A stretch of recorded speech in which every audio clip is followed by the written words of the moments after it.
कानून सबके के लिए बराबर है। शहंशाह बहुत न्यायप्रिय शासक थे। उन्होंने अपने महल के प्रवेश द्वार पर 1 घंटा लगवा दिया था।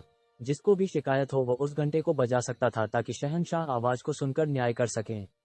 उनके राज्य में गरीब अमीर छोटे बड़े सबसे साथ न्याय किया जाता था। शहंशाह की दृष्टि में कानून सबके लिए बराबर था। शहंशाह अपराधी को दंड और निर्दोष को क्षमा करके सबके साथ न्याय करते थे।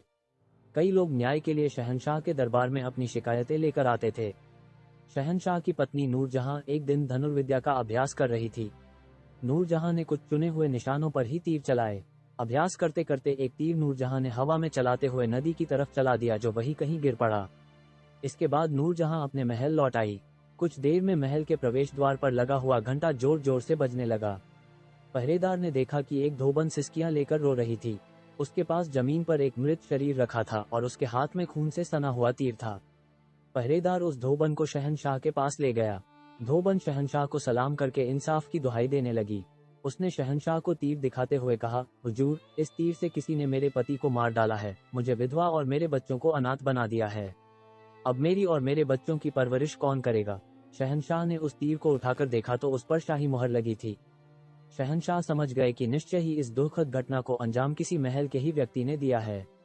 उन्होंने पहरेदार को आदेश दिया, जिस दिन ये घटना हुई उस दिन धनुर्विद्या का अभ्यास कौन कर रहा था? राजा का आदेश पाकर पहरेदार महल में गया और सच्चाई जानकर कुछ ही देर में वापस आ गया और बोला, हुजूर, उस दिन बेगम साहिबा धनुर्विद्या का अभ्यास कर रही थी। शहंशाह ने तुरंत नूरजहां को दरबार में बुलाया। जैसे ही नूरजहां दरबार में हाजिर हुई तो शहंशाह ने अपनी कमरबंद से छुरा निकालकर धोबन को देते हुए कहा, तुम नूरजहां की वजह से ही विधवा हुई हो, इसलिए तुम इस छुरे से मुझे मारकर नूरजहां को विधवा कर दो। ऐसा करने से तुम्हें न्याय जरूर मिलेगा। शहंशाह का न्याय सुनकर धोबन बहुत लज्जित हुई और बोली, हुजूर, आपकी हत्या करने से मेरा पति जीवित नहीं होगा, फिर मैं आपके जैसे न्यायप्रिय शहंशाह की हत्या करने का पाप कैसे कर सकती हूँ। धोबन की बात सुनकर शहंशाह बहुत खुश हुए और राजकीय कोष से उसे आर्थिक सहायता प्रदान की। धोबन आर्थिक सहायता लेकर शहंशाह को धन्यवाद देती अपने घर चली गई। धोबन के जाने के बाद नूरजहां ने शहंशाह से कहा, आपने तो सचमुच बहुत खतरा मोल ले लिया था।